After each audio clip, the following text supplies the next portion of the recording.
The chapter is properties of water. इसमें हम लोग वाटर के डिफरेंट प्रॉपर्टीज के बारे में पढ़ेंगे। कुछ टर्म्स नया है और ओवरऑल चैप्टर काफ़ी इजी है। So what are soluble substances. नाम से समझ में आ रहा है कि जो पानी में सल्यूबल हो जाएगा, घुल जाएगा, वो सल्यूबल सब्सटेंस होगा, जैसे sugar, salt. So when a substance dissolves completely, mixes in water such that its particles are not visible, it is said to have got dissolved in water. पानी में हम शुगर ऐड किए, थोड़ी देर के बाद चीनी का एक भी दाना दिख नहीं रहा है, तो इसका मतलब वो डिसॉल्व हो गया। तो ये डेफिनेशन लर्न करना होगा। या when a substance is said to be dissolved, कब बोल सकते हैं कि सब्सटेंस डिसॉल्व हो गया?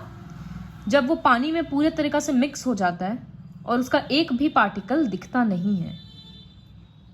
और सब्सटेंस जो डिसॉल्व हो गया उसको बोलते हैं सल्यूबल सब्सटेंस, जैसे शुगर, सॉल्ट, लेमन जूस, ये सारा। सो यहाँ पर दो नया टर्म है, सॉल्यूट एंड सॉल्वेंट, ये लर्न करना है। सो क्या होता है? When a substance dissolves completely in any medium we get a solution. जैसे पानी में शुगर ऐड कर रहे हैं, तो पहले यहाँ वाटर है और अब ये शुगर ऐड किए, तो वाटर और शुगर दोनों मिलने से क्या बन जाएगा? मीठा पानी। तो ये एक सल्यूशन होगा। So when a substance completely dissolves in any medium, then what we get a solution.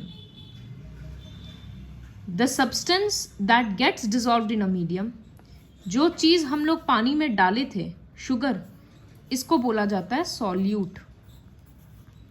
यहां पर हम लोग नमक भी डाल सकते हैं, लेमन जूस भी डाल सकते हैं, कुछ भी डाल सकते हैं। तो जो चीज हम लोग डाल रहे हैं ऊपर से, उसको बोला जाता है सॉल्यूट। और जिस चीज में डाल रहे हैं ना, उसको बोला जाता है सॉल्वेंट। ये डिफरेंस है। जो पहले से प्रेजेंट है, ज्यादा क्वांटिटी में है, उसको बोला जाता है सॉल्वेंट। फिर अब हम ऊपर से कुछ ऐड कर रहे हैं थोड़ा कम क्वांटिटी में, तो उसको बोला जाता है सॉल्यूट। और सॉल्यूट और सॉल्वेंट दोनों मिलकर क्या देता है?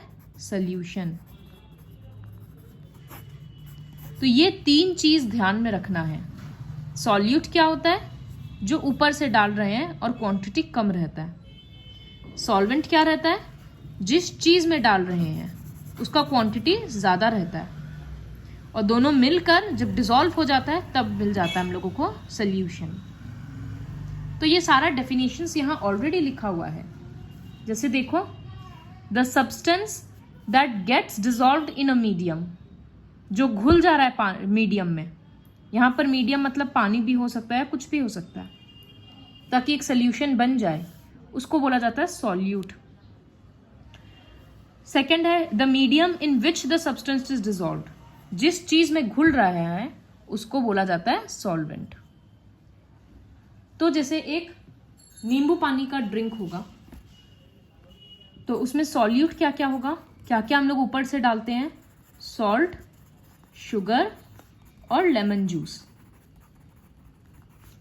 और सॉल्वेंट क्या होगा? किस चीज में डाल रहे हैं हम लोग? वाटर में। तो ये है सॉल्यूट और सॉल्वेंट का कंसेप्ट। अब इसके बाद चैप्टर काफी इजी है। इनसॉल्युबल सब्सटेंसेस मतलब जो सब्सटेंसेस पानी में डिसॉल्व नहीं होता है, जैसे सैंड, कॉइन्स, पेबल्स, पेबल्स मतलब छोटा छोटा पत्थर, राइस डिसॉल्व नहीं होता है। तो ये सारा हो जाएगा इनसॉल्युबल सब्सटेंसेस। डेफिनेशन लर्न करना है और एग्जाम्पल लर्न करना है। तो ऐसा नहीं है कि सिर्फ सॉलिड सब्सटेंस ही है जो डिसॉल्व नहीं होता है। लिक्विड में जैसे ऑयल डिसॉल्व नहीं होता है। सो अगर हम बोलेंगे mention one liquid that does not dissolve in water, तो मस्टर्ड ऑयल, कोकोनट ऑयल, इस तरह से बोल सकते हैं। और कुछ कुछ गैसेस भी होता है जो पानी में डिसॉल्व नहीं होता है, जैसे नाइट्रोजन। हम लोगों को ये तो पता है ना कि कोल्ड ड्रिंक्स में कार्बन डाइऑक्साइड रहता है, CO2, इसीलिए जब हम लोग ढक्कन खोलते हैं तो वो पूरा कार्बन डाइऑक्साइड बाहर आता है। और पानी में ऑक्सीजन है, ये भी हम लोगों को पता है, क्योंकि एक्वाटिक एनिमल्स तो इसी ऑक्सीजन को यूज करके ब्रीदिंग करता है। तो इसका मतलब oxygen and carbon dioxide are soluble in water, ये सब पानी में सल्यूबल होता है, और नाइट्रोजन है इनसल्यूबल। तो ये लर्न करना है। फ्लोटिंग एंड सिंकिंग क्या होता है? कुछ मटेरियल्स पानी में ऊपर तैरता है, जैसे प्लास्टिक का बॉल डाल देंगे तो, थर्मोकोल का बॉल, तो वो सब बोलते हैं दे फ्लोट ऑन वाटर। अब हम एक बड़ा पत्थर डाल देंगे तो वो पानी में नीचे चला जाएगा, कॉइन डाल देंगे तो भी नीचे चला जाएगा। तो वो सब होता है substances that sink in water. ठीक है, तो हर चीज के लिए ना, जैसे हम बोलेंगे mention 2 solid substances that sink in water, तब हो जाएगा stone, pebbles, coin. Mention some solid substances which float on water, तो थर्मोकोल, कॉर्क। कॉर्क मतलब एक ढक्कन के जैसा होता है, ग्लिसरीन के बॉटल में होता है, वुडन रहता है, वुड का रहता है वो बना हुआ। सॉ डस्ट, जब फर्नीचर बनता है तो वो लोग फर्नीचर को घसता है ना, तो वो पाउडर पाउडर जैसा निकलता है, छिलका के जैसा, वही है सॉ डस्ट। तो वो भी फ्लोट करता है पानी में। फिर बहुत सारा लिक्विड है, जैसे हेयर ऑयल, मस्टर्ड ऑयल, सारा तरह का ऑयल पानी में फ्लोट करता है। सिंक के लिए तो पेबल्स, कॉइन्स, सैंड समझ आ गया, लेकिन कार्बन टेट्राक्लोराइड, ये नाम लर्न करना पड़ेगा। ये एक ऐसा लिक्विड है जो पानी से हैवी है तो वो नीचे चला जाता है। तो ये नाम लर्न करना पड़ेगा क्योंकि एग्जाम में नहीं ध्यान आएगा। सो अगर क्वेश्चन रहेगा name one liquid which sinks in water, तो होगा कार्बन टेट्राक्लोराइड। कोई मटेरियल सिंक कर रहा है या फ्लोट कर रहा है, तैरेगा या डूबेगा, वो डिपेंड करता है कि उस मटेरियल का नेचर क्या है, किस चीज का बना हुआ है। तो इसके बारे में हम लोग बाद में पढ़ेंगे, खाली अभी लर्न करना है, it depends on it's nature and type. फिर है physical states of matter, water sorry. पानी कितने फॉर्म में एग्जिस्ट करता है? लिक्विड, सॉलिड और गैसियस। लिक्विड तो नॉर्मल वाटर, सॉलिड फॉर्म मतलब आइस के फॉर्म में, और गैसियस स्टेट क्या है? Water vapour. Change of liquid water into water vapour. ये टॉवल गीला है, अब ये सूख गया, तो इसका सारा लिक्विड वाटर, इसका मतलब वेपर में उड़ गया, वेपर में कन्वर्ट होकर हवा में चला गया। तो ये जो प्रोसेस है, हाथ धोने के बाद हाथ सूख गया, तो ये सारा लिक्विड क्या हो रहा है? वेपर में कन्वर्ट हो जा रहा है। इसी प्रोसेस को एवापोरेशन बोलते हैं। So what is evaporation? Change of liquid into its vapour form. फिर कभी कभी क्या होता है, जैसे ये गर्म चीज है, धुआं निकल रहा है, इसको हम लोग ढक देंगे तो प्लेट में इस तरह से ड्रॉपलेट्स हो जाता है, पानी का ड्रॉप्स। इसका मतलब क्या हुआ कि ये जो वेपर्स निकल रहा था, ये ठंडा होके वापस से लिक्विड बन गया। तो यहां पर लिक्विड से वेपर बना, तो एवापोरेशन। और यहां पर क्या हुआ? वेपर से लिक्विड बन गया ठंडा होने के बाद। इसको बोलते हैं कंडेंसेशन। फिर बहुत सारा होता है, जैसे लिक्विड जब सॉलिड बन जाता है तो हम लोग बोलते हैं ना फ्रीजिंग ऑफ आइस। फिर मेल्टिंग ऑफ आइस, सॉलिड से लिक्विड हो जाना, इस तरह से, वो दोनों तो पता था। तो एवापोरेशन और कंडेंसेशन दोनों का डेफिनेशन लर्न करना है।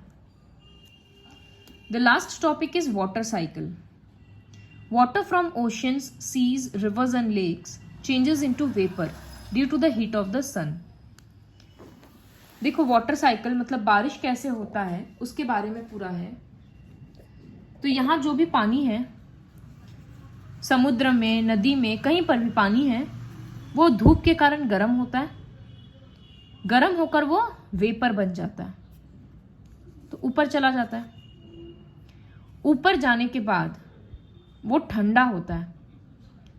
तो जब वेपर ठंडा होता है वेपर कूल्स, तो ठंडा होने के बाद क्या बन जाता है वो? लिक्विड। तो जब लिक्विड से वेपर बना तो एवापोरेशन, फिर वेपर्स ऊपर ठंडा होकर छोटा छोटा ड्रॉप्स बना तो उसको बोलते हैं कंडेंसेशन। फिर वही ड्रॉप्स एक दूसरे से जुड़ गया और बहुत हैवी क्लाउड्स बनाया। जब क्लाउड्स बहुत हैवी हो जाता है, हवा में नहीं रह सकता, तब वो नीचे आकर बारिश के फॉर्म में बह जाता है। So this is water cycle.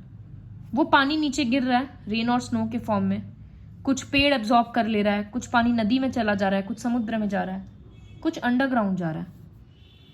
फिर से वही पानी एवापोरेट हो रहा है, फिर ऊपर जाकर ठंडा हो रहा है, कंडेंस हो रहा है, बारिश के फॉर्म में नीचे आ रहा है।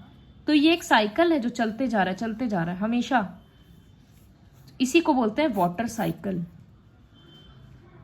तो इसके बारे में अब स्टेटमेंट्स में पढ़ेंगे तो सबसे पहले क्या होता है, सन का धूप के कारण ये सब गर्म हो जाता है और वेपर बन जाता है। फिर ये वेपर ऊपर जाता है, ऊपर जाके ठंडा होता है और छोटा छोटा पानी का ड्रॉपलेट्स बनाता है। इसके बाद ये ड्रॉपलेट्स एक दूसरे से जुड़ते रहता है और एकदम हैवी क्लाउड्स बनाता है। And finally they fall back on the earth as rain. फिर ये रेन वाटर कुछ अर्थ के अंदर चला जाता है, कुछ रिवर में चला जाता है, कुछ प्लांट्स ले लेता है, एब्जॉर्ब कर लेता है। इस तरह से होते रहता है। लास्ट में सारा पानी वापस से समुद्र और नदी में ही जाता है, फिर से वहां से एवापोरेट होगा, ये चलेगा। तो इसी साइक्लिक प्रोसेस को, the cyclic process of evaporation of water from the earth surface followed by it's condensation is called water cycle. तो ये वाटर साइकिल का डेफिनेशन हुआ और ये पूरा वाटर साइकिल हुआ। दोनों चीज लर्न करना है। ये डायग्राम भी प्रैक्टिस करना है। जब रेन वाटर नीचे आता है तब वो प्योरेस्ट होता है, सबसे प्योर। लेकिन जैसे ही वो अर्थ में घुसता है, मतलब और नीचे आते रहता है, तो धूल और ये सब के कारण एयर में जो डस्ट है और हार्मफुल गैसेस है, उन सब के कारण वो भी पल्यूट हो जाता है और गंदा हो जाता है। What is transpiration? जिस तरह से एवापोरेशन होता है ना, लिक्विड पानी, लिक्विड वाटर गैस बन जाता है, वाटर वेपर। ठीक उसी तरह से प्लांट्स भी पानी रिलीज करता है। जब प्लांट के बॉडी से एवापोरेशन होता है, पत्ता वगैरह में भी एक्सेस पानी गैस बनकर उड़ जाता है, उसी को ट्रांसपीरेशन बोलते हैं। तो वो उतना छोटा, उतना कम पानी भी ऊपर जाकर क्लाउड्स बनाने में हेल्प कर रहा है। इसीलिए लिखा है कि transpiration also aids to the amount of water vapour and plays a role in cloud formation. So this is all about the chapter properties of water.